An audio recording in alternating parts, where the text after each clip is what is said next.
Ahojte farmári, momentálne sa nachádzame na dílerskej konferencii 2026 v Šangaji. Konkrétne sa nachádzam momentálne vo výrobnom centre CHC Now, kde si poďme spoločne predstaviť samotnú firmu CHC Now a taktiež ich samotné portfólio produktov.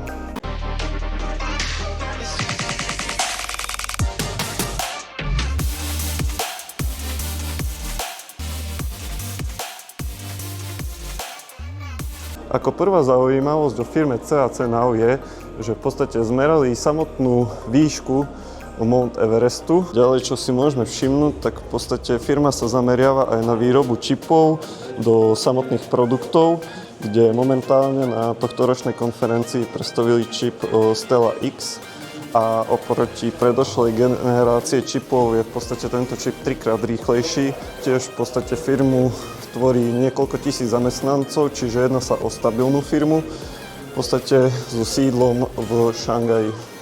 Čo sa mi najviac páči, tak v podstate na tých sklách máme pekne v priebehu celého roka, ako firma sa vyvíjala.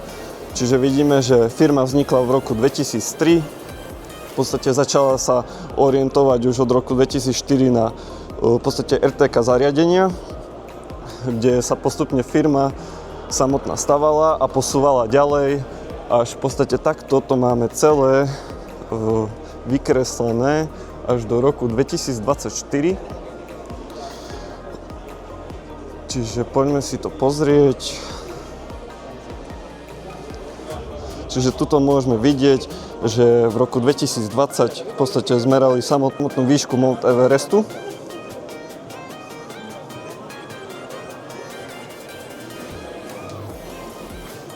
A tuto si môžeme všimnúť, že v roku 2024 v podstate cez 120 krajín celosvetovo využíva vyše 100 000 zariadení s RTK signálom.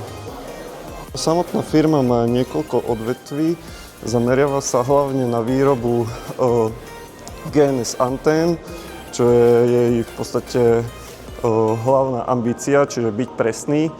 A v podstate samotná firma sa taktiež zamerala na výrobu dronov, pomocou ktorých si vieme zmerať zemský povrch, alebo taktiež na v podstate ovládacie lode, pomocou ktorých si vieme zmerať a vykresliť celú hladinu riek alebo oceánov.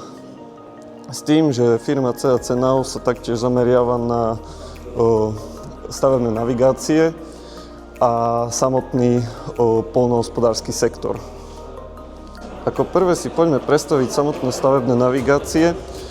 Takže v podstate firma CHC Now vyrába navigácie pre rýpadlá, ďalej gradere a dozery. Z takých najjednoduchších modelov máme EasyNav EMG 100. V podstate jedná sa o navigáciu s presnosťou do 2,5 cm, s tým, že samotná navigácia obsahuje senzory na rameno rýpadla, prídavné RTK antény a samotný 10-palcový tablet. Ako si môžeme všimnúť, tak samotný displej je veľmi jednoduchý a samotná aplikácia v ňom je veľmi jednoduchá, pretože nás, čo v podstate zaujíma v tejto navigácii, keďže sa jedná o pasívnu navigáciu, tak je samotná odchýlka pri kopaní alebo pri tvorbe svahov, čiže najjednoduchšia vec, v podstate čo nás zaujíma, je si vždy vytvoriť buď žlab, sklon alebo rovinu. Označíme si v podstate pomocou lyžice 2 body a na základe toho sa nám vytvorí rovná plocha a na základe toho my už iba sa pohybujeme s lyžicou tak, aby sme mali odchýlku k nule a na základe toho vieme vytvoriť buď samotnú plochu, žlab alebo sklon. Poďme sa presunúť ďalej. Čiže vedľa máme model TX73, jedná sa o navigáciu s presnosťou do 2,5 cm, s tým, že v podstate tu je hlavný rozdiel medzi EMG 100 a TX73 ten, že v podstate do tejto navigácie si už vieme nahrať aj samotné 3D projekty. Taktiež je tu trošičku inakšie prostredie a samotná navigácia obsahuje senzory na ramena, v podstate v tomto prípade obsahuje až 4 senzory, samotnú riadiacu jednotku a samotné antény na príjem signálu. S tým, že veľkosť displeja je tu taktiež 10 palcov. Princíp je úplne rovnaký, čiže vytvorím si buď žľab, prípadne nejakú naklonenú rovinu alebo rovinu, ale už iba na základe odchýlok sa pohybujem a v podstate vytváram si to, čo potrebujem vytvoriť. Ďalšími navigáciami sú TD a TG. V podstate jedná sa o navigácie určené pre gradere a dozery. V tomto prípade tu vidíme aj samotnú hydraulickú jednotku, čiže v rozšírenej verzii Pro si to vieme prerobiť nástroj, ktorý v podstate bude sám už ovládať tú danú radlicu a je to pre užívateľa potom jednoduchšie. Ak by sme chceli základnú verziu, tak funguje to ako pasívne navádzanie, čiže mám nejakú odchýlku a na základe tej sa snažím byť čo najpresnejší. S tým, že presnosť je do 2,5 cm a dá sa to namontovať do samotných graderov a dozerov. Ďalší sektor, ktorý by som vám chcel predstaviť, sú navigácie pre poľnohospodárske stroje, čiže konkrétne pre traktory a kombajny. Čiže túto na stojane môžeme vidieť najnovší model NX612. V podstate jedná sa o navigáciu s presnosťou do 2,5 cm. V podstate samotná montáž sa vykonáva v priebehu jedného dňa s tým, že tuto sa nám vymieňa volant, ale taktiež sú aj navigácie na prípravu, kde v podstate pôvodný volant ostáva a doplní sa len riadiaca jednotka. Čiže tuto, ako si môžeme všimnúť, je nejaká demo verzia a teraz v podstate ja ako náhle pustím autopilota, zapne sa mi volant a v podstate traktor sa pohybuje v presnosti 2,5 cm s tým, že čo je veľmi dobré pri CAC Now je samotný software. Čiže fakt, že veľmi jednoduchý dizajn, určený pre každého, fakt, že nič náročné. Poďme si napríklad ukázať, že ako si viem pridať nárade, čiže vidím tuto nejakú sejačku, kliknem na nástroje, dám implement menu, pridám si nové náradie, dám potvrdiť. Tuto si viem zvoliť v podstate, kde sa to náradie nachádza, čiže tuto vidím, že za traktorom, pred traktorom, alebo či je dané náradie vyosené.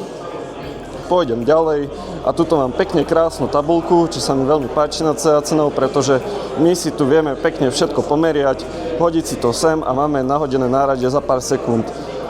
Čo je ešte dobré, je si nahodiť náradie dopredu, že potom už iba prídem na pole s daným náradím, zvolím si dané náradie a v podstate môžem hneď pracovať. S tým, že navigácia má aj automatické otačenie predúvraťov, zaúvraťov alebo na konci a začiatku ABčkovej čiary. Teraz si poďme ukázať, ako sa pridáva klasická ABčková čiara, čiže vidím ikonku AB, kliknem na to, vidím, že máme rôzne typy samotných čiar, čiže ja si vytvorím teraz ABčkovú čiaru, čiže zvolil som si AB, kliknem A, píše mi to, že stačí prejsť iba 5 metrov, čiže zvýšim si trošku rýchlosť, dám B, dám potvrdiť a môžem pracovať. Ďalšie modely, ktoré tu máme, tak je NX510, čiže ako sme si pred chvíľou ukázali 6-kovú radu, tak máme aj 5-kovú. Hlavné rozdiely, ako si môžeme všimnúť, je v samotnej anténe, čiže anténu máme trošku hranatejšiu, s tým, že tablet, tuto máme 10-palcový, robustný dizajn, tuto máme 12-palcový, výkonnejší, samotný tablet je tenší a taktiež hlavný rozdiel je v elektrovolante, kde si môžeme všimnúť, že tuto je oveľa širší elektrovolant ako na navigácii NX612. Čo sa týka softvéru, tak softvér je úplne rovnaký, s tým, že rozdiel je hlavne, ako by som to mal povedať, v komforte. Tuto môžeme vidieť ešte samotné steer ready, čiže ako som spomínal, navigáciu na prípravu, čiže tuto vidíme tú samotnú riadiaciu jednotku, ktorá sa umiestni do traktora a pomocou káblov sa to iba celé pozapája. A je v tom veľký rozdiel, pretože, ako som spomínal, ostáva nám pôvodný volant a jediné, čo my doplníme, je kvázi samotný tablet.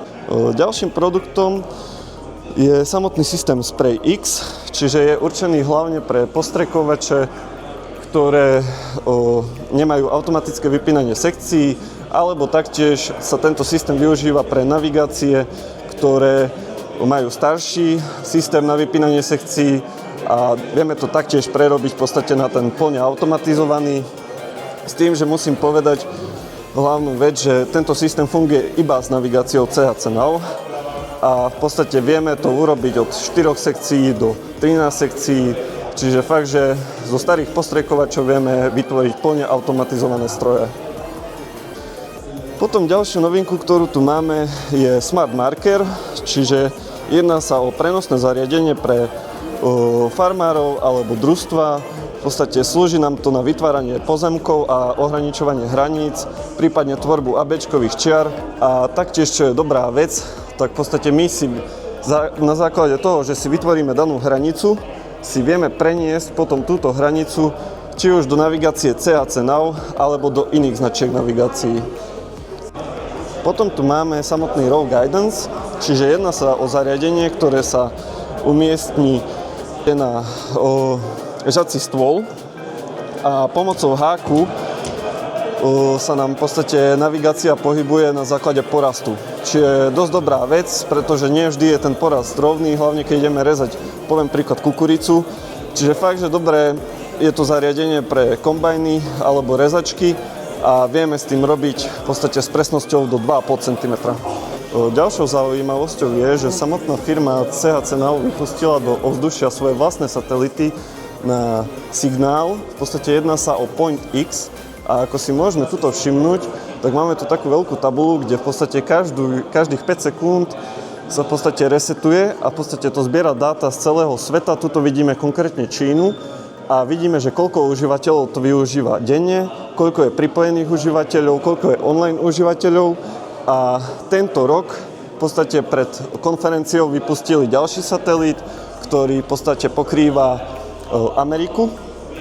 S tým, že predtým už bol jeden vypustený, ktorý pokrýva hlavne celú Áziu.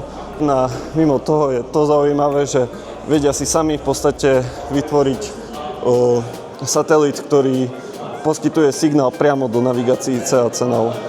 Na záver by som chcel poďakovať firme CHC Now za pozvanie a ak vás jedna z navigácií zaujala, tak neváhajte, zanechajte komentár. Ja sa s vami momentálne lúčim. Ahojte.